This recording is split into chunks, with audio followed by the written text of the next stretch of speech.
Madame, monsieur, bonsoir et bienvenue. C'est avec les résultats du baccalauréat session 2023-2024 que nous ouvrons ce grand talk. Mais on en parlera demain en plus large. 34,17%, c'est le taux de réussite cette année, contrairement à 32,09% en 2023. Qu'est-ce qui s'est passé? Demain, on en fera, comme je le disais, un point large. Pour l'instant, bienvenue.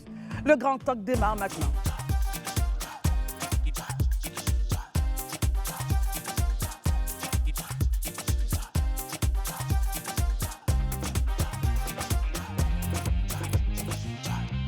Et en seconde partie de ce temps d'antenne, nous parlerons de l'Institut de formation politique Amadou Gon Coulibaly qui célèbre ses 4 années d'existence. On en parlera avec le directeur de l'Institut, mais également le président du conseil d'administration, le ministre Mamadou Touré. Pour l'instant, nos amis donc sont là. Bonsoir, bonsoir. Barry, bonsoir. Bonsoir Christelle, bonsoir. J'espère que vous allez bien. Je vais très bien. Bon week-end. C'était bien passé? Oui, c'était bien. Très bien, Pascal. Bonsoir Christelle, bonsoir à tous. Merci d'être là, Pascal. Élisée Boloubé, bonsoir. Bonsoir Christelle, bonsoir chers amis sur le plateau, bonsoir chers téléspectateurs. Daouda, bonsoir. Bonsoir Christelle, bonsoir à tous et bonsoir chez vous. Et Daouda, vous êtes récipiendaire justement de l'Institut de formation politique Amadou Gon Coulibaly. Vous avez eu votre certificat aujourd'hui. Félicitations très chères. Merci beaucoup Christelle, mais je ne suis pas sûr. Non, ne vous pressez pas. On dit quand la danse vient vers vous, vous ne vous précipitez. Vous regardez sur la photo, il y a un monsieur. Exactement. Élisée Boloubé, bonsoir. Encore une fois, et bravo. Je le dis, j'ai fait exprès de zoomer sur vous parce que ça fait le 2e certificat et bravo. Bravo, bravo. Merci beaucoup. Vous savez, quand on a l'ambition, en tout cas, de contribuer à l'avancée de son pays, on a l'obligation de se former. Exactement. Afin de pouvoir aussi partager avec ceux qui sont dans le besoin. Et ça, c'est un devoir pour nous. Et tant que cela sera possible, on le fera. Bien, en tout cas, bravo à vous, messieurs. Merci beaucoup. Félicitations. Et Daouda, on attend la photo. Merci beaucoup. Faut Bien qu'on sûr. ait cette photo-là. Bien sûr, on va l'encadrer cette photo sur moi. On aura donc d'autres récipiendaires en seconde partie de ce temps d'antenne avec le président du conseil d'administration, le ministre Mamadou Touré, et le directeur de l'Institut. Alors, messieurs, avant cela, après cela, donc, je vous envoie tous à Abuja, au Nigeria, pour parler donc de cette rencontre, de ce sommet important qu'a eu la CEDEAO le dimanche. On se rappelle bien que vendredi, nous parlions de ces 2 sommets importants. Le premier sommet donc, de l'AES, des pays de l'Alliance du Sahel, et le second sommet, celui de notre CEDEAO. Quelle résolution? Comment la CEDEAO réagit-elle? En tout cas, ce que l'on peut constater, c'est que le retrait de ces pays, selon le président Diomaye Faye, risquerait donc de créer des difficultés pour les populations et aussi de façon sécuritaire. Moi, j'aimerais avoir votre regard maintenant sur ces 2 sommets. Barry, commençons par vous.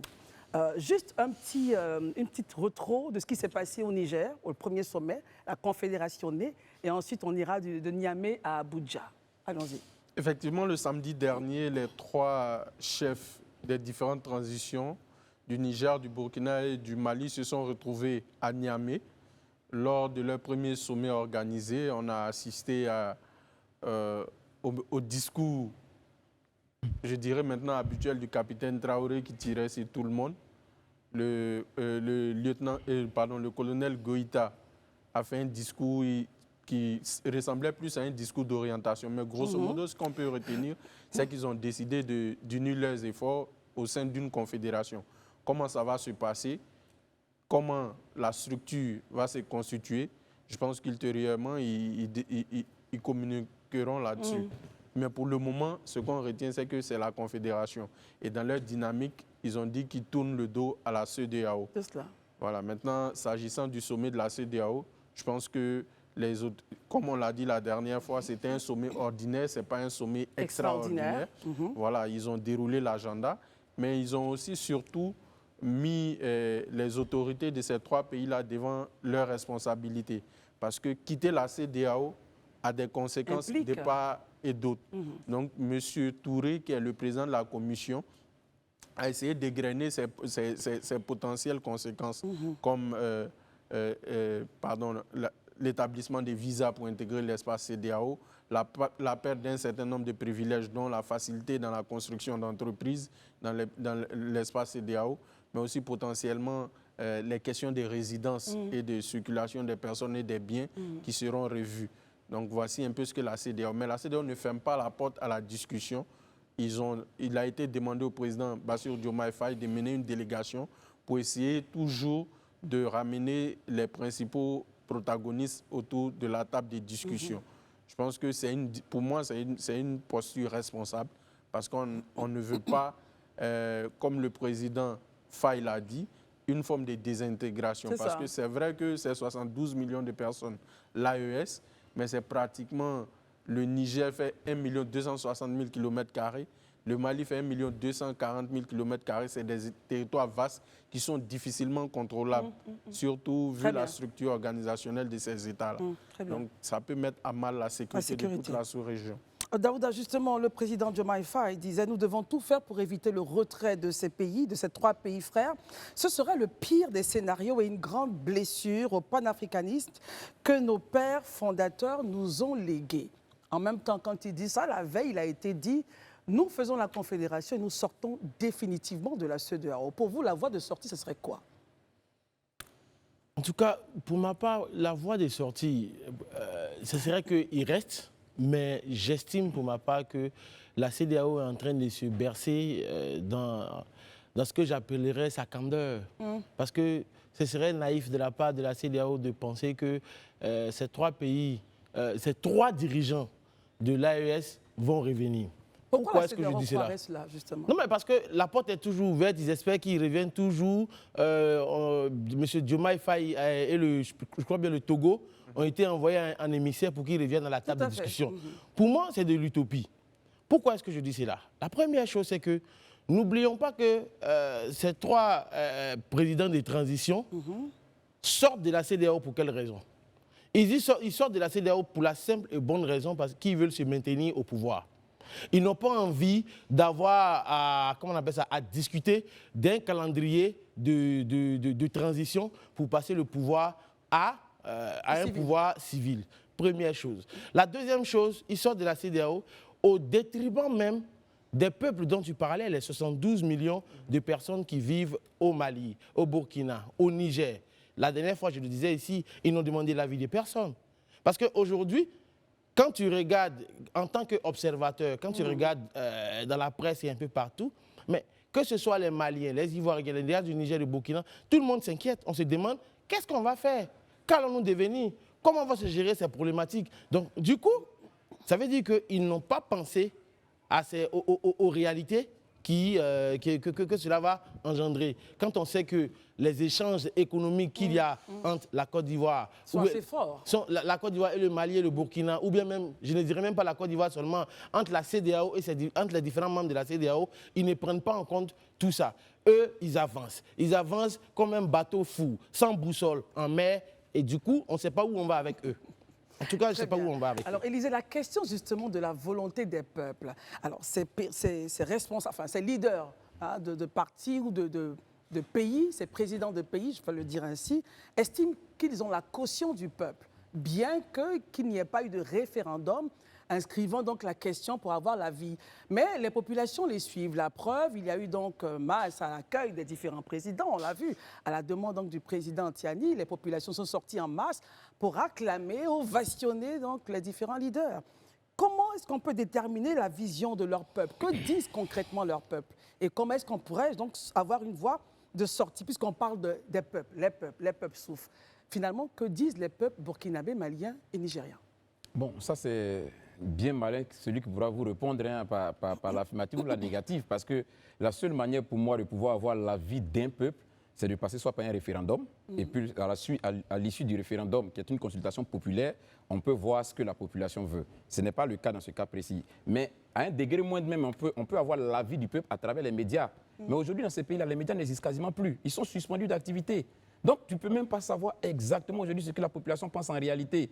Les seules occasions qui nous sont données de voir, c'est chaque fois quand il y a un appel lancé par ces leaders-là ou des personnes sortent. Mais vous et moi, on est unanime à reconnaître que dans un État, quel que soit le dirigeant qu'on aura devant un État, il aura tous des adeptes. Ça va de soi. Même si vous considérez que c'est le plus pire des dirigeants que vous pouvez avoir, il aura forcément des adeptes. Donc, ça ne peut pas pour moi suffire pour qu'on puisse dire le peuple les soutient ou que le peuple ne les soutient pas. La seule chose qui aurait pu nous permettre d'avoir une idée claire sur la situation, c'est de faire un référendum en bonne et due forme. De toute façon, une chose est claire, ils ne sont pas prêts à le faire, ils ne le feront pas. Ça, c'est clair. Mais je vais faire un commentaire déjà sur la posture même pendant le sommet de l'AES. Moi, je suis souvent embêté quand j'entends des personnes qui ont réussi à chauffer le peuple à blanc en disant au peuple qu'ils sont là pour l'intérêt de l'Afrique, qu'ils sont engagés dans le panafricanisme. C'est ça. Et que dans les discours, on assiste à une fois à l'injure, où on traite les autres chefs d'État de valets, on traite les autres chefs d'État d'esclaves. Mais attendez, de quel panafricanisme parlons-nous? D'organisation factice. De quel panafricanisme parlons-nous? Le panafricanisme prône le rassemblement. Le panafricanisme prône la promotion des valeurs africaines.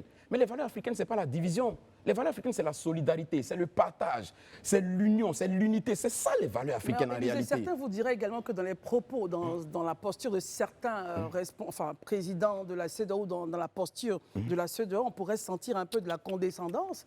Et que oui, ces pays-là, qu'est-ce qu'ils valent? Finalement, ils ne valent rien. Est-ce que justement, on n'assiste pas à un discours assez complexe? Non, vous savez, je pense qu'on est sur un plateau et puis il faut être un peu sérieux quand on aborde un certain nombre de sujets aussi importants. Quand on nous montre un seul chef d'État dans un discours, un seul chef d'État de la CEDEAO, ou même un responsable de la CEDEAO, le président de la commission de la CEDEAO, dans des propos qui a fait preuve de condescendance. Vous-même, vous avez lu tout à l'heure un paragraphe, d'ailleurs même qui appartient au président Tinubu. C'est Tinubu même le président de la CEDEAO. C'est lui-même qui a tenu ce discours-là. Non, c'est plutôt Diomaye Faye, selon les propos ici. Mais on ne va pas discuter là-dessus, c'est pas grave. Ok, d'accord. Diomaye Faye, Élisée. D'accord, ok. Donc sur cette base-là, vous voyez déjà la posture de la CEDEAO qui est dans une volonté de rechercher le consensus, de rechercher en tout cas le retour des frères. Donc, vous ne pouvez pas dire, pendant que des gens sont en train de faire une telle démarche, qu'ils sont dans de la condescendance. La condescendance, elle se situe où? Quand un chef d'État prend la parole et qu'il traite les autres chefs d'État qui ont été élus, parce que ce que les gens oublient, ce n'est pas les chefs d'État qu'ils ont insultés, mais c'est nous autres citoyens de la CEDEAO qui nous ont insultés, qu'ils ont traités de valets, qu'ils ont traités d'esclaves, parce que ces chefs d'État-là, c'est des chefs d'État que les pays ont mis à la tête de leur pays après des élections. Donc c'est la volonté des populations. Même si c'est vrai qu'il y a des opposants, tout le monde ne les a pas votés, c'est une réalité, mais c'est eux qui sont sortis majoritaires. Ils sont chefs d'État de fait. Mais sur cette base-là, au nom de quoi on trouve que les autres sont des valets, les autres sont des envoyés? À un moment donné, il faut avoir de la mesure. Vous savez, moi je dis toujours, c'est Houphouët-Boigny qui le disait, je vais reprendre ça. Houphouët-Boigny a dit, quand vous vous battez, quand vous avez des disputes, même pas quand vous vous battez, quand vous êtes dans une maison et que vous vous disputez, et qu'une personne n'est pas contente et qu'elle sort de la maison, qu'elle part, avant que vous ne partiez vous coucher, si la personne n'est pas arrivée, ne fermez pas la porte à clé. Parce que si la personne pourrait revenir en soirée, si elle revient que la porte est fermée, elle peut partir et il peut avoir un incident. Donc la CEDEAO garde la porte ouverte. Garde toujours la porte ouverte. Donc moi, je reste pertinemment convaincu qu'à un moment donné, ils peuvent revenir. Mais quand ils reviendront demain, quand eux-mêmes peut-être se rendront compte qu'ils se sont trompés, mais quand vous avez été excessif jusqu'à ce point, vous allez revenir par la petite porte. Et c'est ce qu'il faut toujours éviter. Il faut avoir de la mesure. Notre culture africaine nous a toujours encouragé à avoir de la mesure et du respect pour les autres. C'est important. Très bien. Pascal, est-ce que vous croyez qu'on arrivera à avoir la paix des braves entre l'AES et la CEDEAO avec tout ce qui se passe comme actualité? Écoutez, je veux bien l'espérer. Je suis comme tout le monde ici sur le plateau, même si j'ai noté le point de l'extrême candeur que note notre ami Daouda sur les chefs d'État de la CEDEAO. Mais c'est une candeur qui est la candeur de l'expérience aussi. Ce n'est pas la première fois qu'en Afrique, nous vivons des situations de renversement constitutionnel. Ce qu'il faut noter cette fois-ci, il faut revenir aussi à deux choses. La première, c'est de déconstruire le mythe de l'Occident qui a la main mise sur nos États. Je pense qu'il y a bien longtemps qu'on a quitté le scénario Foccart et tous les autres espèces de scénarios qui nourrissent ce mythe-là. Ce sont les éléments de langage de l'AES, justement. Oui, non, mais il faut vraiment déconstruire ce mythe. Au Conseil des ministres de nombreux pays africains, depuis bien des années, il n'y a pas de représentant d'une puissance étrangère qui vient dicter ce qu'il y a à faire. C'est un mythe que nos États devraient également s'atteler à déconstruire parce que malheureusement, c'est ancré dans l'esprit de beaucoup de jeunes générations qu'il y a quelque part des deuxièmes cabinets ou des présidences bis de nos États qui sont logés, qui à Bruxelles pour les États comme... Selon vous, Pascal, ça n'a jamais existé. Je veux dire, est-ce qu'il n'y a jamais eu d'un moment donné où certains États africains se laissaient conduire un peu par ce que Matignon décidait ou l'Élysée décidait? quand on sort d'une histoire qui est la nôtre, qui est une histoire quand même qui est marquée par un passé colonial, il est évident que oui, entre les années dites d'indépendance et la véritable indépendance, il s'est passé des moments, on l'a vu ici dans l'histoire, où les documentaires l'ont attesté, où vraiment il y a des...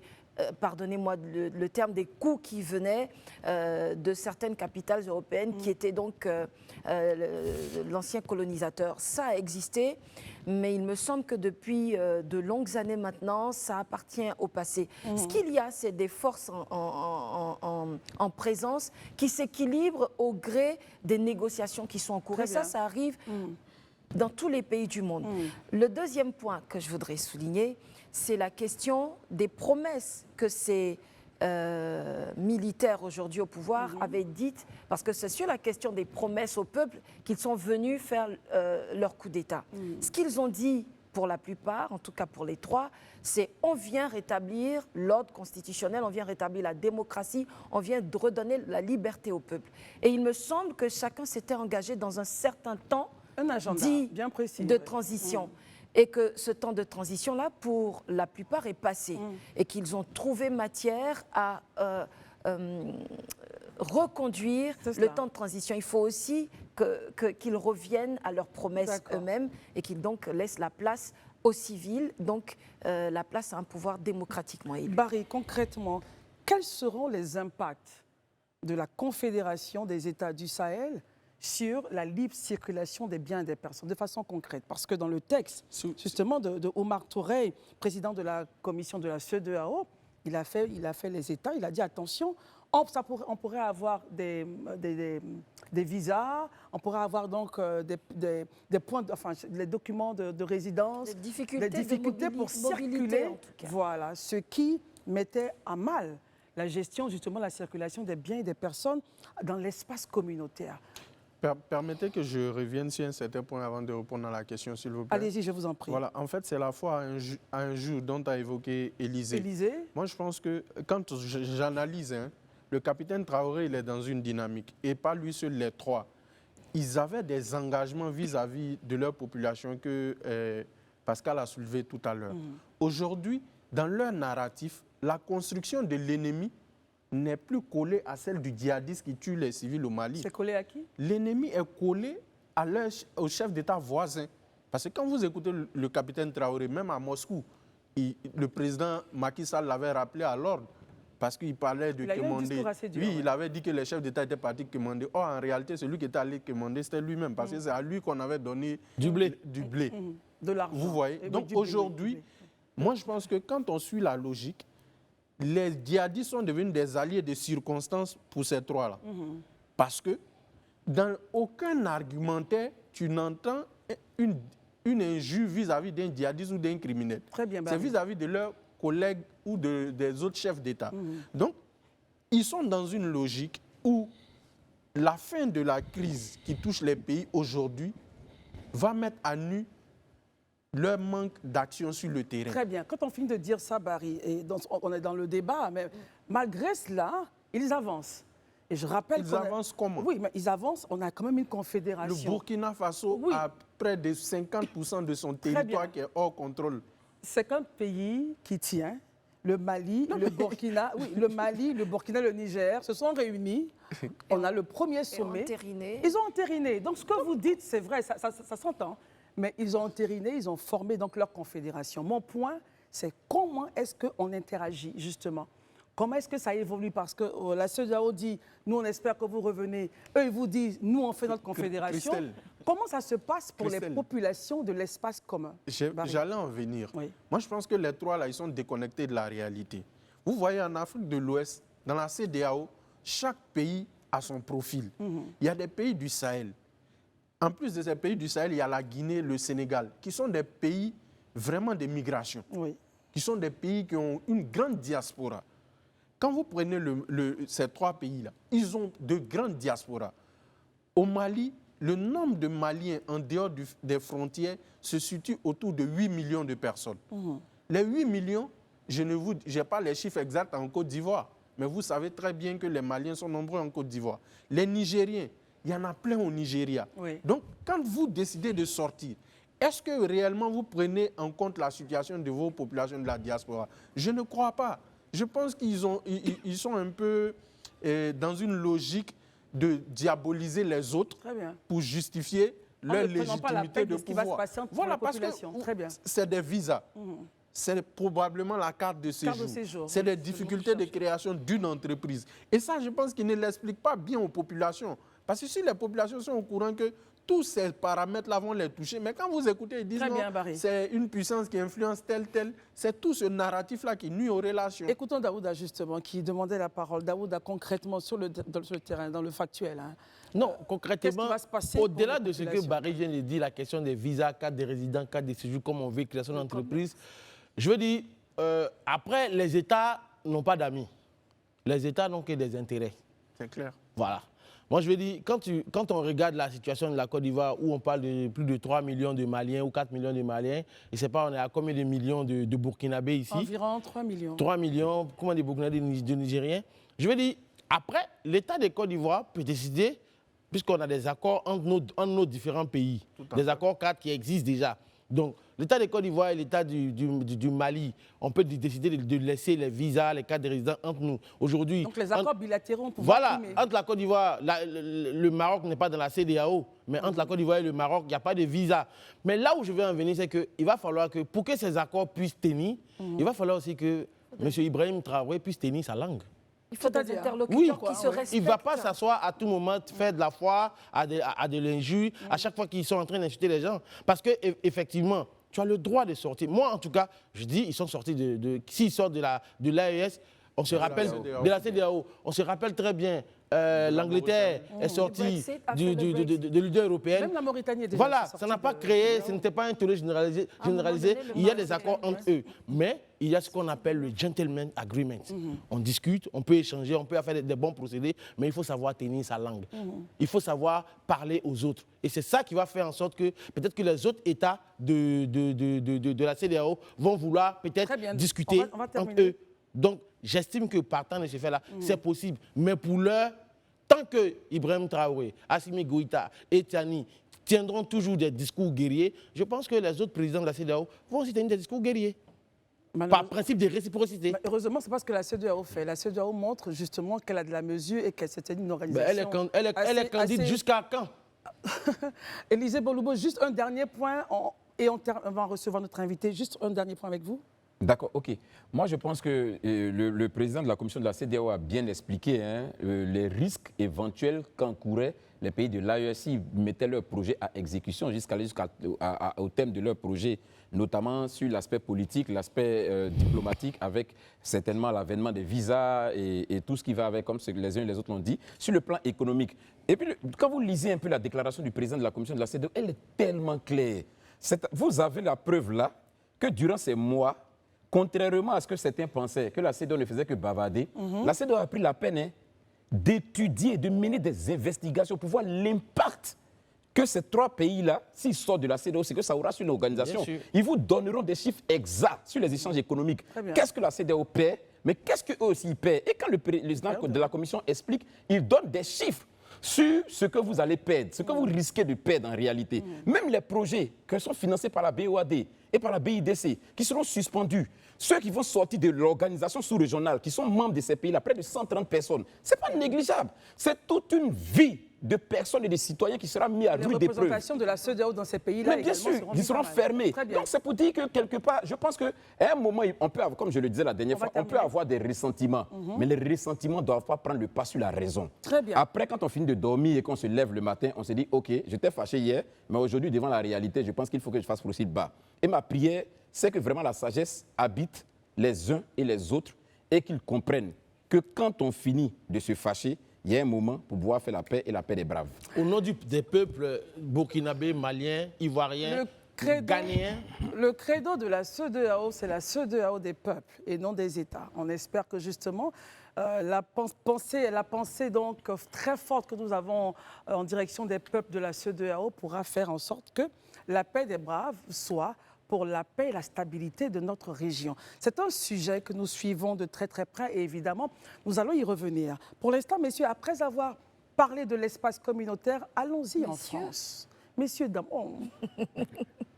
Pardon. Habitude, pardon. Allons-y en France. Nous allons donc parler avec M. Aimé Jacquet. Vous devinez pourquoi nous parlons donc de la France? Parce que justement, nous avons les résultats du second tour des législatives qui apportent véritablement de quoi dire et de quoi réfléchir. Enfin, les jours à venir, nous montrerons les solutions qui seront prises par le président Macron et le Parlement qui va démarrer. Monsieur Denis Jacquet, auteur et fondateur de Top Crème, est notre invité. Avec lui, on parlera donc de ce second tour des législatives qui arrivent maintenant. Messieurs, je vous donne un peu, je rappelle un peu quelques chiffres. Alors, le Front populaire, le nouveau Front populaire, a 180 à 215 sièges. Ensemble, la liste Ensemble, 150 à 180.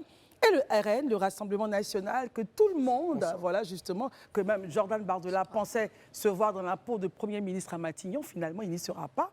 Ils sont troisième avec de 120 à 150 sièges. Monsieur Jacquet, bonsoir. Bonsoir, merci de m'accueillir. C'est notre plaisir. Dans cette situation, concrètement, que va faire Emmanuel Macron? Écoutez, je pense qu'on a pris l'habitude de quelque chose d'important, c'est qu'on ne sait plus ce que fait Emmanuel Macron. Donc, il a fait un premier mandat qui était déjà une très grosse déception, un deuxième qui était un peu pire, et tout à coup, à l'aube d'une fracture énorme, il nous livre à une dissolution qui était certainement éventuellement souhaitable dans son fantasme à lui, en se disant qu'il pouvait être un jour un recours et qu'en montrant à quel point le Rassemblement national et d'autres étaient mauvais, il pourrait revenir comme une sorte de sauveur.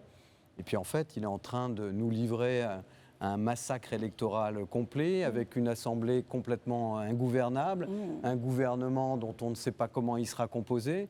Et une seule certitude, c'est que pour les 3 années à venir, on sera dans un marasme total, une inactivité totale, un blocage total.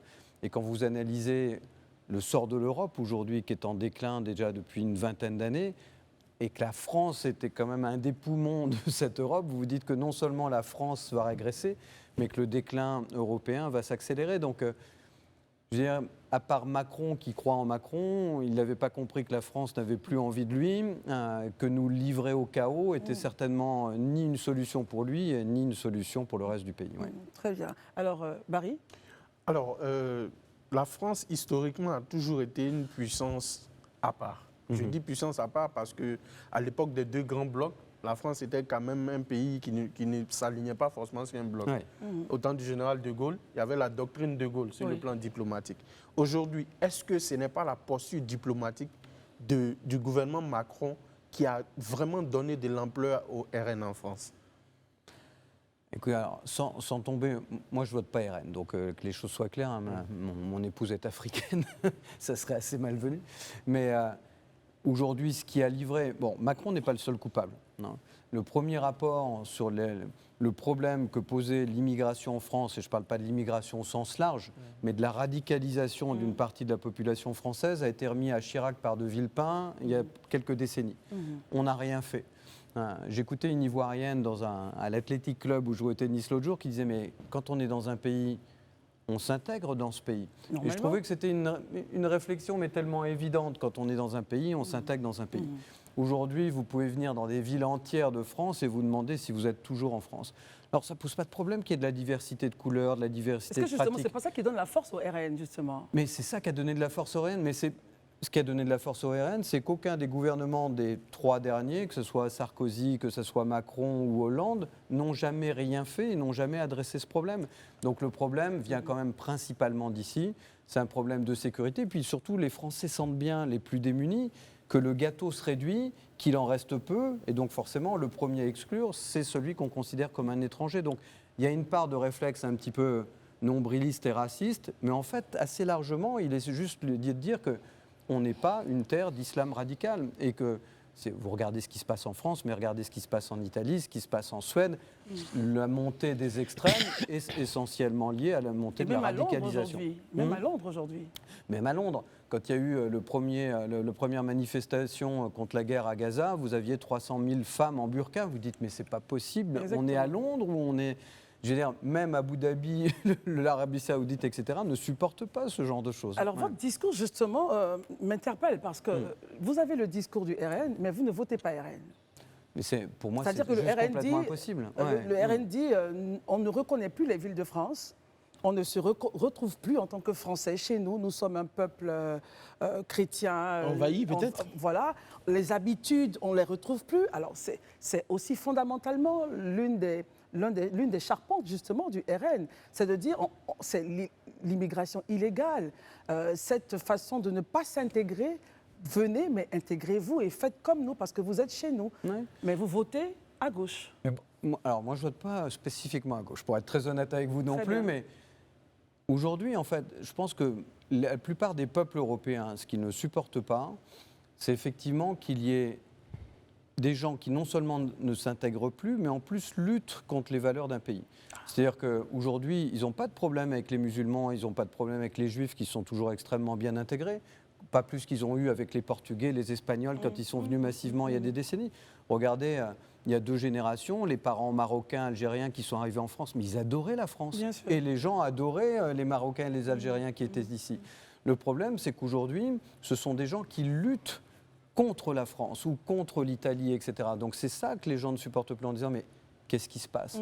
Donc en fait, et le problème c'est qu'en France, la gauche a réussi à faire croire que le fait de s'étonner de l'acceptation de la radicalisation de l'islam dans nos pays était forcément, vous portez forcément à l'extrême. C'est ça. Mais en réalité, c'est un problème qui devrait, comme l'écologie, on devrait s'en emparer à gauche, on devrait comme à s'en droite. emparer au centre et aller. L'écologie, ça ne devrait pas être politique, ça devrait être quelque chose d'universel. On tient à la terre ou on ne tient pas à la terre. Mais quand vous regardez aujourd'hui l'extrême gauche, elle est malheureusement, pour moi, devenue beaucoup plus dangereuse que l'extrême droite. Et quand je vois qu'aujourd'hui... Pourquoi elle est dangereuse selon vous? Elle est dangereuse parce qu'elle a prouvé sous Mélenchon qu'elle était raciste, principalement antisémite, qu'elle était... Vous avez regardé tous leurs députés, si vous avez suivi l'actualité française, ils ont posé avec tout ce qui ressemblait à un frère musulman, mais les plus radicaux, depuis 2 ans, aller faire des conférences à Tunis, etc., en disant il faut faire un djihad contre... Vous vous dites, mais attendez, rappelez-moi, on est au pays des Lumières, enfin ex-Lumières, parce que là, elles sont un petit peu éteintes. Mais là, aujourd'hui, il y a vraiment un problème. Donc, je pense que le problème, c'est que la gauche, malheureusement, pendant 30 ans en France, a dit à l'islam, faites ce que vous voulez du moment que vous votez pour moi. Et donc, cette gauche a un petit peu abandonné parce qu'elle a vu que c'était dangereux de faire ça. Glucksmann a fait une campagne un petit peu différente pour les législatives. Mais l'extrême gauche a récupéré ça et a continué à dire, vous êtes peut-être 15-16% des votants, mais vous votez puissamment. Vous pouvez faire basculer le pays et le pays pourra quelque part vous appartenir. Et donc, ils ont continué à jouer ce jeu très dangereux des mosquées, de l'islam, voiler les femmes. Ça pose aucun problème du moment que vous votez pour nous. C'est quand même un petit peu un problème pour moi. Et donc, j'estime que quand on a cette attitude, ce que je viens de vous dire, c'est quelque chose de logique, mais ce n'est pas quelque chose d'extrême. Et moi, je ne pourrais jamais voter ni pour le Rassemblement national et encore moins pour la LFI. Ouais. Très bien. Daouda? Monsieur Jacquet, je suis un peu embêté par vos propos, mais je sens que vous allez m'éclairer. Je suis sûr. Voilà. Bon, il y a beaucoup de lumière déjà sur le plateau. Voilà, mais vous allez m'éclairer Mais encore je vais plus. essayer d'en rajouter. Parce que tout à l'heure, vous avez parlé du comportement de l'extrême gauche. Mais en même temps, pour moi qui suis de temps en temps l'actualité française, on a vu des députés de l'extrême droite s'afficher avec des casquettes nazies, en son temps, tenir des propos limite borderline, dont vous ne parlez pas. Est-ce que quelque part, vous n'avez pas un problème particulier avec l'extrême gauche? Ça, c'est la première question. La deuxième question, aujourd'hui concrètement, est-ce que le fait que certains étrangers musulmans ne s'intègrent pas en France n'est pas du fait de la politique extérieure de la France qui est décriée un peu partout dans le monde aujourd'hui? Où certains estiment que la France vient, elle pille nos ressources, elle va ici, elle fait ceci, mais finalement, quand vous nous avez pillés, on ne peut plus rester chez nous. Quand on vient chez vous, vous ne voulez plus de nous. Il va répondre aux questions. Oui.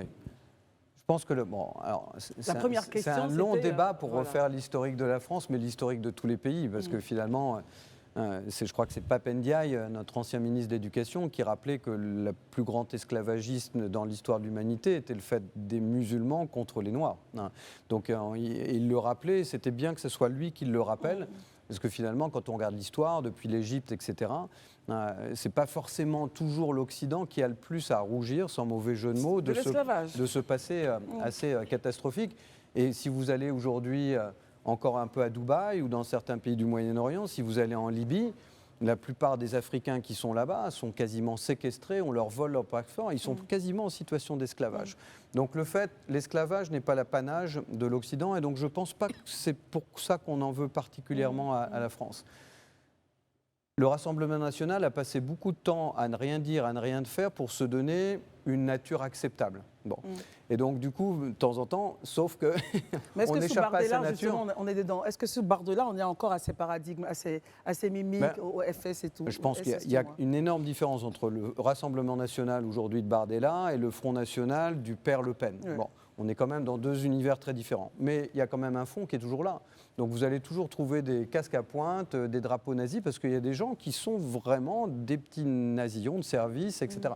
Donc c'est pour ça que ces deux partis m'inquiètent, sauf qu'il y en a un qui s'est donné une espèce de propreté, Jordan Bardella, 28 ans, des costumes très propres, une éducation soignée, une coupe toujours impeccable. Il n'y a même pas un cheveu qui glisse pendant une interview, c'est fantastique. Bon. Et puis de l'autre côté, un Mélenchon complètement excité, qui depuis ce conflit de Gaza, on a donné le vrai truc de sa nature. Moi, je ne supporte pas les extrêmes de façon globale. Je pense que le débat au centre, mais pour moi, il est plus né d'une chose très simple, c'est que Macron a fait de façon très élégante ce que Trump a fait de façon très violente. C'est-à-dire qu'il a polarisé la politique. Trump a dit tellement outrancier qu'il a fait qu'en sorte que vous pouviez avoir qu'un avis extrême d'un côté ou un avis extrême de l'autre, au point que les médias sont même devenus les mêmes. Vous avez Fox d'un côté, puis CNN, le Washington Post de l'autre. Enfin, moi, je vis aux États-Unis, donc je vis ça un petit peu tous les jours. Et puis la deuxième chose, Macron a dit la seule façon, il a bien vu à son deuxième mandat qu'on ne l'aimait plus, la seule façon de rester au pouvoir, c'est de piller la droite, de piller la gauche, comme ça, il restera que les extrêmes. Très bien. Alors pour lui, fantastique, pour nous Français, catastrophique. Alors, ce débat, on l'aura une autre fois, parce que, je ne dirais pas le feuilleton, mais ça ne fait que commencer. Bien sûr, Attal a déposé sa démission. Le président Macron dit non pour la sûreté de la France. Il faut rester. On va donc suivre un peu comment ça va ce débat-là. Et puis, avec beaucoup de plaisir, vous serez réinvité sur ce plateau. Merci d'être venu, monsieur Jacquet. Avec plaisir. Merci de vos questions. On se retrouve juste après. À tout de suite. Merci d'être avec nous pour la seconde partie de ce temps d'antenne. C'est le 8 janvier 2021 que l'Institut Amadou Gon Coulibaly a été créé. 4 ans après, quel bilan? Pour en parler, nous recevons le ministre de la Promotion, de la Jeunesse, de l'Insertion professionnelle et du Service civique, mais également président du conseil d'administration de l'Institut de formation AGC. Monsieur le président du conseil d'administration, bonsoir. Bonsoir. Merci d'être là. Vous êtes avec le directeur de l'Institut de formation, le docteur Yao Kwasi Bertin. Vous disiez lors d'une interview que Amadou Gon est un choix de cœur pour moi. On peut en savoir davantage avant d'en rentrer dans le vif de notre sujet? Un choix de cœur parce qu'il a été mon mentor. Je n'ai aucun lien de parenté avec Amadou Gon. Nous nous sommes rencontrés, je ne veux dire par concours des circonstances, dans le cadre donc, de notre lutte politique. J'ai été très tôt inspiré par le président Alassane Ouattara. Très tôt, il m'a pris sous son aile et j'ai découvert en lui beaucoup de valeurs. Vous savez, en général, en politique, il est dit que la fin justifie les moyens, mais Amadou Gon nous apprend qu'en politique, il y a aussi l'éthique. La fin ne justifie pas donc tous les moyens, etc. Et donc, j'ai retrouvé en lui un certain nombre de valeurs. Il m'a réconcilié avec donc, ce qui a fondé mes convictions. Et donc, un choix de cœur, parce que... simplement, je suis tombé sous le charme donc, de son charisme et cela m'a beaucoup inspiré. Très bien. Messieurs, nous avons donc le ministre, président du conseil d'administration de l'Institut de formation politique AGC, accompagné du directeur de l'Institut. Question, on commencera par vous, Élisée Boloubeu. OK. Je vais dire un peu direct, hein, monsieur le ministre et puis monsieur le directeur. L'Institut que vous avez formé, comme vous avez dit, vous avez voulu promouvoir les valeurs qu'a inculquées Amadou Gon Coulibaly. Est-ce qu'il est possible qu'on puisse avoir ces valeurs-là et comment on transcrit ces valeurs dans une formation? Belle question. À l'occasion de son décès, mais un peu avant, pour ceux qui l'entouraient, mais à l'occasion de son décès, toute la Côte d'Ivoire a été unanime sur donc, des valeurs qu'il a incarnées. Travail, loyauté, probité, le sens élevé donc, de l'État. L'humilité. Et pour nous qui faisons de la politique, ou pour cette jeune génération qui décide de faire de la politique ou de s'engager, parce qu'Amadou Gon aussi, ça a été l'engagement, nous estimons que ces valeurs doivent être intégrées. Et qu'en intégrant donc ces valeurs, forcément, ces jeunes. Et ceux qui pourraient s'exprimer ces valeurs deviendront de vrais leaders. Parce qu'Amadou Gon était un vrai leader, un rassembleur. Sans ces valeurs, je vais dire, on va dans tous les sens. Sans ces valeurs, on assiste à ce à quoi on a assisté, même dans ce pays. Sans mettre l'éthique au cœur de l'action politique, on est prêt à tout. Sans mettre le travail, le sens de l'intérêt général au cœur de l'action, vous pouvez occuper des responsabilités importantes, mais vous ne pouvez pas transformer ces responsabilités en action en faveur des populations, souvent au détriment de vos propres intérêts. Et donc, ce sont ces valeurs que nous voulons inculquer à tous ces jeunes. Troisième promotion et bientôt une quatrième promotion. Et nous espérons que d'ici quelques années, nous aurons beaucoup de petits Amadou Gon dans ce pays. Et cela permettra de relever le niveau de notre politique. Ils vont passer aussi au renouvellement de la classe politique, parce que nous espérons que ces jeunes seront accueillis au sein de notre formation politique, au niveau de la société civile, pour que de façon qualitative, la politique ivoirienne évolue. Et il faut justement dire que tous ces impétrants, ces auditeurs et auditrices sont de diverses formations politiques en Côte d'Ivoire. Oui, parce que les valeurs incarnées par Amadou Gon ne sont pas propres à une seule obédience politique ou idéologique. Je lui ai rappelé pour moi, qu'il est côtoyé au quotidien. Il tisse ces valeurs d'un grand homme qui est le président Alassane Ouattara. Et nous estimons que ces valeurs ne sont pas propres à une région, à un parti politique, à une idéologie. Quelle que soit l'idéologie politique, que vous soyez de gauche ou de droite, quelle que soit la région dont vous venez, et quel que soit le parti politique dans lequel vous avez décidé donc de mener l'action politique, il est important donc de cultiver ces valeurs.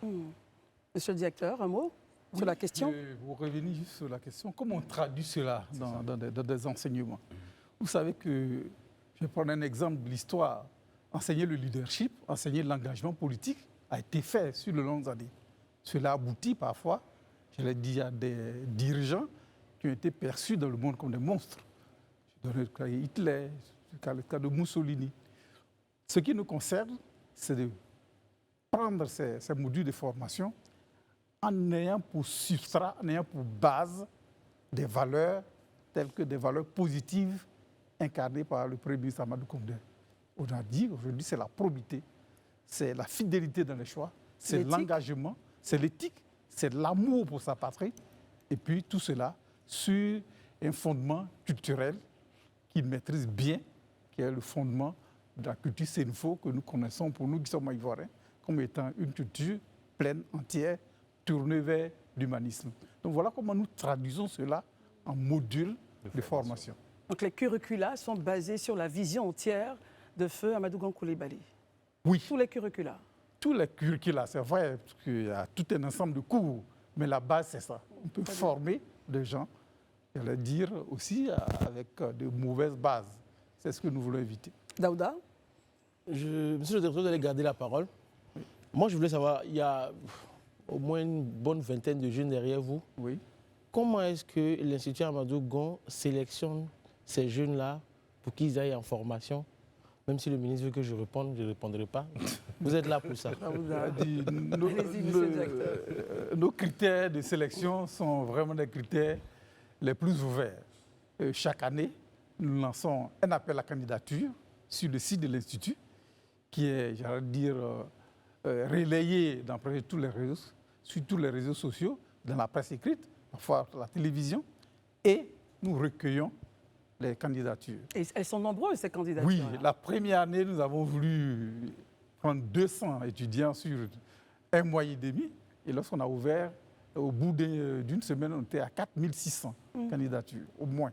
On a été obligé d'interrompre, et chaque année, nous sommes au-delà de 1000. Cette année, pour cette promotion, nous avons voulu retenir que 60 personnes. Nous avons eu au bout de dizaines de jours 1500 candidatures. Quel est le profil du candidat par excellence? Les méthodes de sélection, c'est d'abord de réceptionner tous les dossiers, faire un premier tri pour ceux qui respectent les conditions de base, c'est-à-dire avoir un niveau minimum bac plus 2, être âgé de 18 à 35 ans, etc. Et puis ensuite, nous passons à des séries d'entretiens sur certaines périodes. Ce que nous cherchons chez nos auditeurs, au-delà du niveau intellectuel, c'est surtout la volonté de s'engager au service d'une communauté, de sa nation, de sa société, de son groupement d'hommes, que ce soit quartier, village. Et au bout de cela, nous retenons les meilleurs. Bien sûr, pour terminer dessus, nous cherchons à équilibrer en ne faisant pas belle aux gens pour qu'il y ait un C'était ma équilibre prochaine entre interrogation, les filles et les garçons. Au moins 30% des auditeurs sont des femmes. On pourra dépasser un jour les 30%? C'est au moins 30%. Au moins. Donc ça veut dire qu'on peut aller au-delà de 30%. D'accord. Et puis, Barry. ce que vous voulez ajouter, c'est que nous Oui. recevons aussi quelques candidatures d'auditeurs de la sous-région. Et nous retenons quelques-uns, ceux qui peuvent être disponibles sur les cours. D'accord. Barry? Alors, monsieur le ministre, depuis que l'Institut a été lancé, combien d'auditeurs ont été formés? Et est-ce qu'au niveau de l'Institut, il y a un processus de suivi des auditeurs qui sont déjà sortis? Alors, j'ai fait le point ce matin à l'occasion de la cérémonie officielle. 207 auditeurs ont été formés. Les auditeurs, ils se sont organisés eux-mêmes en alumni. Donc, ils ont créé le réseau des auditeurs. D'ailleurs, je pense que dans quelques jours, il y aura un renouvellement du bureau des auditeurs et ça leur permet vraiment de rester en réseau. Et bien évidemment, nous-mêmes avons, pendant toute la période de l'année, des conférences de haut niveau, des rencontres de haut niveau, où certains auditeurs sont invités donc, à participer pour continuer donc, à parfaire leurs connaissances et renforcer leurs capacités. Alors, in fine, avec cette génération d'auditeurs que vous formez, on devrait avoir un renouvellement de mindset de la classe politique ivoirienne parce que tous ces jeunes devront plus tard s'engager en politique. Le renouvellement est un processus normal. Je pense que les partis politiques n'anticipent pas suffisamment, de façon cyclique, sur ce renouvellement qui est nécessaire. Et donc, aujourd'hui, d'ailleurs, certains partis politiques essaient de mettre en place des instituts de formation. L'idée pour nous, c'est de former donc des jeunes, de bien les former et donc de les mettre au service, donc, soit des partis politiques ou des organisations, ONG, société civile, etc. Et moi, je reste persuadé que d'ici quelques années, ces jeunes occuperont les premières responsabilités. D'ailleurs, vous avez beaucoup parmi eux qui sont déjà membres d'organisations de jeunesse, présidents, membres de bureaux. Certains ont créé leur propre organisation de la société civile, d'autres militent au sein d'organisations de la société civile, certains ont été candidats à des élections, etc. pour dire que ces formations ont pu permettre à ces jeunes-là donc d'évoluer dans leur engagement politique. Très bien. Alors, Daouda, toutes mes excuses. Lorsqu'on a des éléments de langage qui sont durs, qui frisent souvent un peu l'insulte en Côte d'Ivoire, quels sont les éléments? Comment est-ce que vous bâtissez justement vos auditeurs à l'effet de réagir à cette hard politique? Bon, 2025, c'est bientôt. On voit un peu déjà ce qui se passe, les éléments de langage, les insultes souvent qui fusent. Comment est-ce que vous les préparez à réagir? Bien. Monsieur le directeur? Je pense que c'est vous donner la réponse en même temps. Ceux qui utilisent les injures, ceux qui utilisent la violence verbale, c'est ceux qui manquent d'arguments. Et c'est ceux qui ne sont pas formés pour affronter le public. Ouais. Lorsqu'on a reçu une formation de base, lorsqu'on a été préparé à prendre la parole en public, lorsqu'on a été préparé à participer à un débat contradictoire, lorsqu'on a été préparé à argumenter lors d'un débat contradictoire, c'est qu'on a assez d'éléments qui nous permettent d'éviter les raccourcis que sont les injures, les attaques, parfois même en bas de la ceinture, comme on le dit chez nous ici. Enfin, on a une situation assez actuelle, monsieur le ministre, de quoi nous parlons. Je ne sais pas de quoi vous parlez. Rassurez-vous, je vais y arriver. Où un homme politique a traité donc quelqu'un de politique de plaisantin. Quand on a ce genre de cas, de situation, où vous êtes traité de plaisantin ou de personnes qui n'avaient pas de vision, où vous entraînez les gens à volo, voilà, ou de moutons, vous dites que vous les avez préparés avec des éléments de langage, avec les technicités de prise de parole. C'est bien, mais très souvent, dans le feu de l'action, l'émotion pourrait tendre à prendre le pas. Comment est-ce que vous réagissez à cela, monsieur le directeur? Bien, c'est ce que je disais tout à l'heure. Si vous savez comment construire une argumentation, si vous savez comment promouvoir vos idées, vous n'avez même pas le temps d'attaquer vos adversaires sur des points qui ne porteraient rien au débat. Donc ils ne réagiront pas? Ils y réagiront.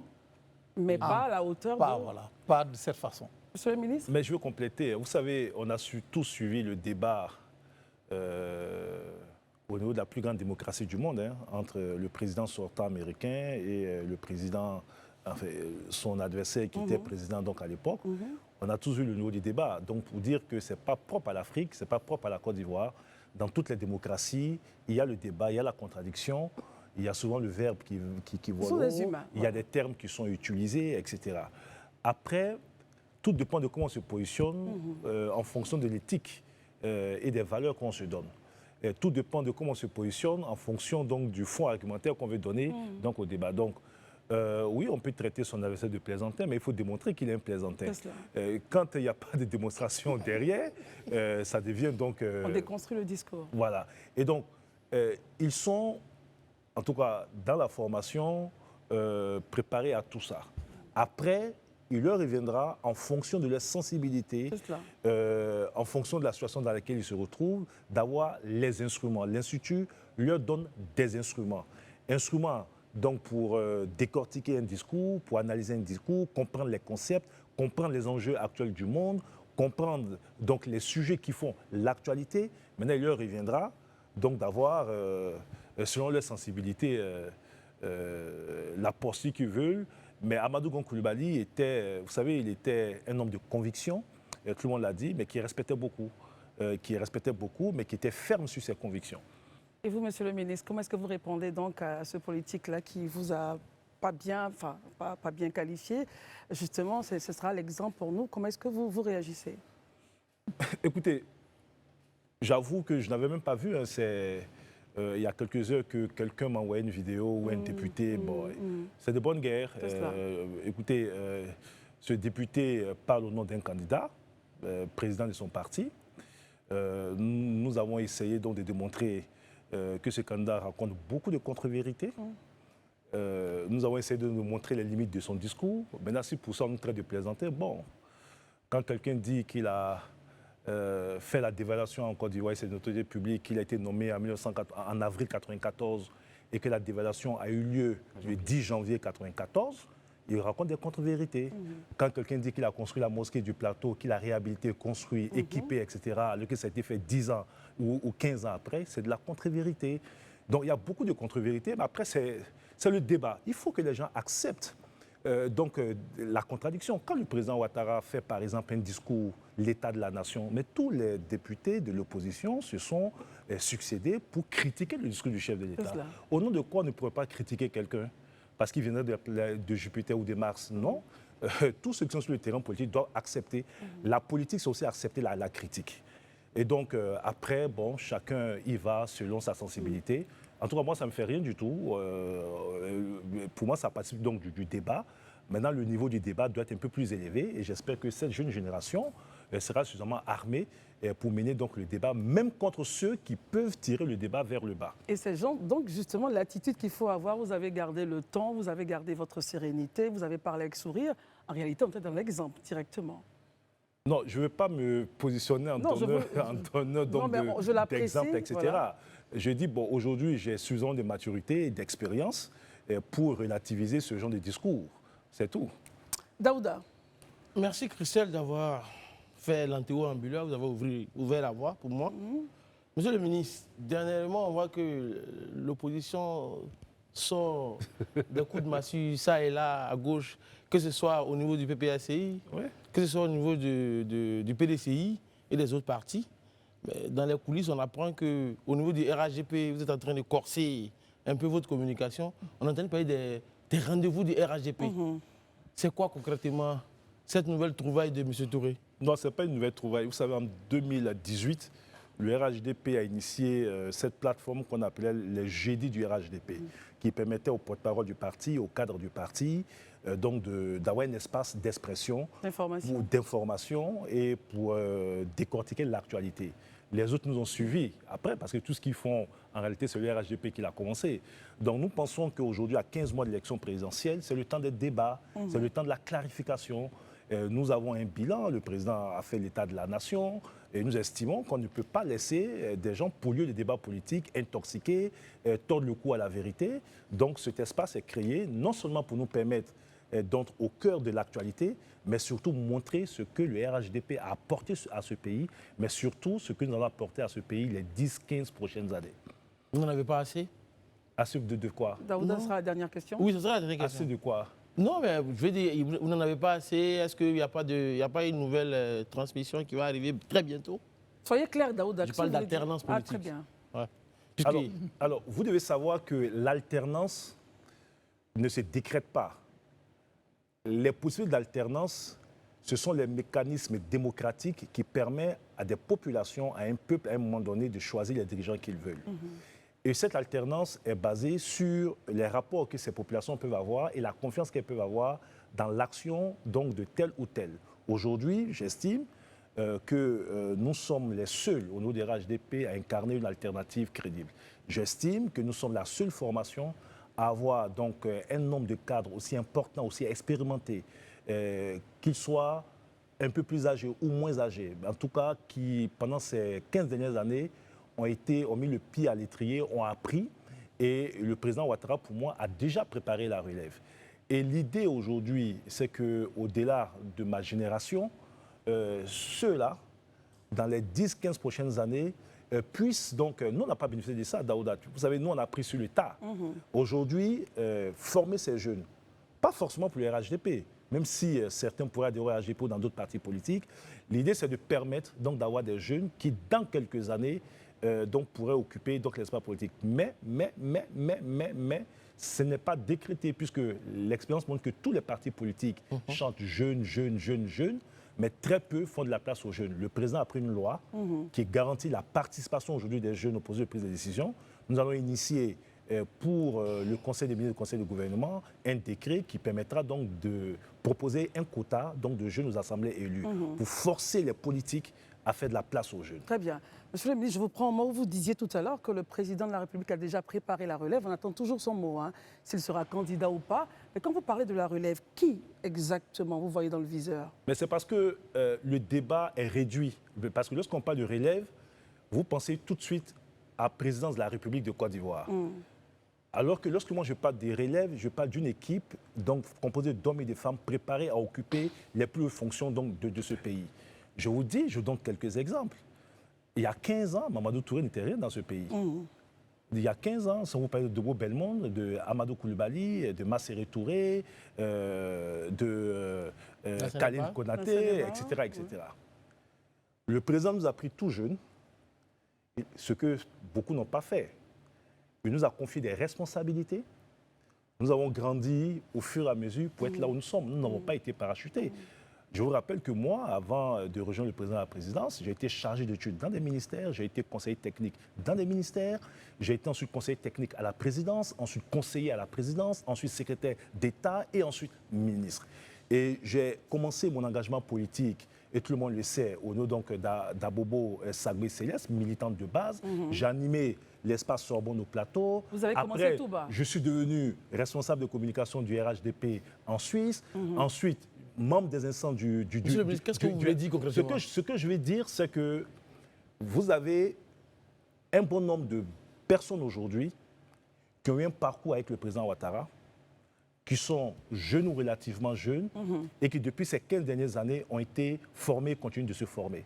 Vous avez aussi des personnes qui sont moins jeunes, qui ont occupé des très hautes fonctions, qui sont formées. Donc aujourd'hui, la question n'est pas de qui sera président pour nous.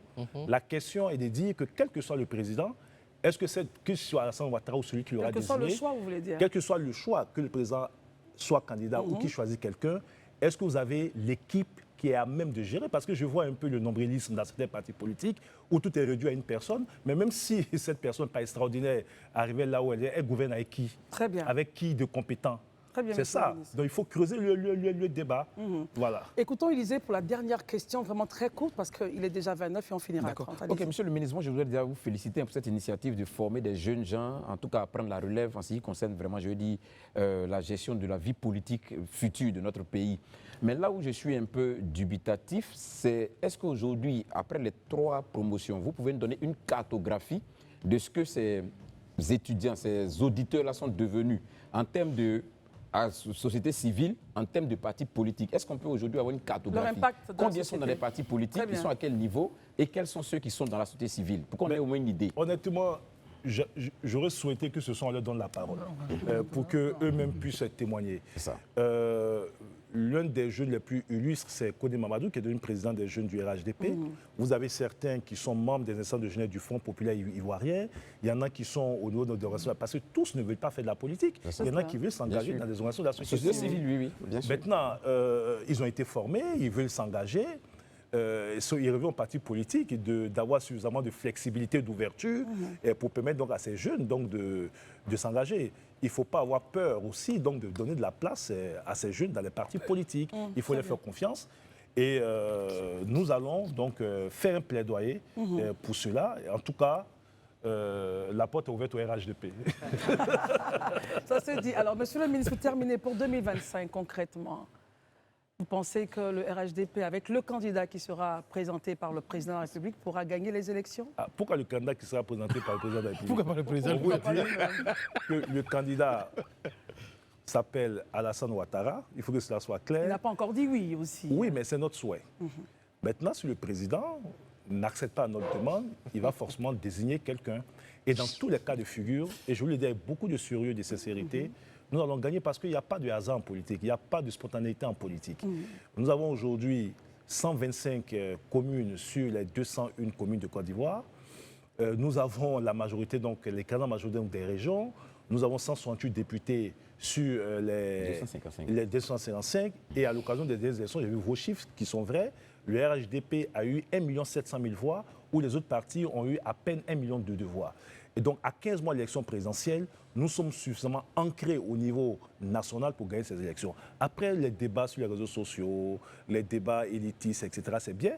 Moi, j'ai la chance d'être député de Daloa. Je viens de gagner les élections du conseil régional. Donc, c'est vrai, je travaille dans l'administration, mais j'ai les pieds en milieu rural. Et nos parents apprécient aujourd'hui l'évolution que la Côte d'Ivoire a connue. Et je pense que cela va se traduire donc, par la victoire du RHDP en 2025. Et je vous donne rendez-vous après octobre 2025. Très bien. On a terminé. On va plutôt écouter maintenant monsieur le directeur pour rappeler un peu le process d'inscription, puisque là, on a une promotion qui sort. Il y a forcément une qui va bientôt démarrer. Comment est-ce qu'on s'inscrit? C'est très important pour ceux qui nous regardent. Oui, la prochaine promotion, la sélection était déjà faite. Ah d'accord, il y a plus de place. Ce que je voulais dire, c'est que nous sommes à 15 mois des élections et l'Institut de formation politique Amadou Gon Coulibaly est un centre de formation ouvert à tous les partis politiques. Ceux qui ont envie de former leur staff politique, leur état-major politique, trouveront à l'Institut le cadre idéal pour préparer leurs hommes. C'est gratuit ou c'est payant? Est-ce que c'est accessible à tout le monde financièrement? Jusque-là, nous avons fait des formations gratuites pour les hommes, pour les jeunes. Les 3 promotions bénéficient de subventions, c'est-à-dire spéciales. À subvention spéciale, hein? Oui. Mais pour les cadres et pour les états-majors des partis, nous sommes en train d'étudier la possibilité d'une contribution. Le dernier mot revient donc au président du conseil d'administration. Monsieur le ministre, allez-y. Bon, en ma qualité du président du conseil d'administration, je voulais très sincèrement remercier toutes ces personnes qui ont cru en nous. Vous avez vu toutes ces personnalités de rang mondial qui ont accepté de façon bénévole d'apporter un peu de leur savoir donc, à ces jeunes. Remercier le chef de l'État. Je voulais rappeler que l'Institut Amadou Gon, dès le départ, ça a été avec la caution du chef de l'État. Remercier tous nos partenaires qui nous accompagnent. Ça coûte de l'argent. La Fondation Friedrich Naumann et d'autres partenaires qui nous accompagnent.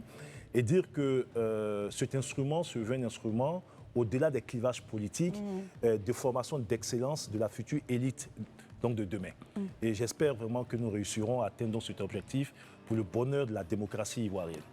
Pour le bonheur de la démocratie ivoirienne, nous recevions sur ce plateau monsieur le ministre de la Promotion de la Jeunesse, de l'Insertion professionnelle et du Service civique, également président du conseil d'administration de l'Institut de formation politique Amadou Gon Coulibaly. Il était accompagné du directeur de l'Institut, le docteur Yao Kwasi Bertin. Merci d'être venu, monsieur le ministre. Merci d'être venu, monsieur le directeur. Messieurs, merci. On se retrouvera donc demain pour une autre émission du Grand Talk. Les programmes continuent sur la FTV. Bonsoir.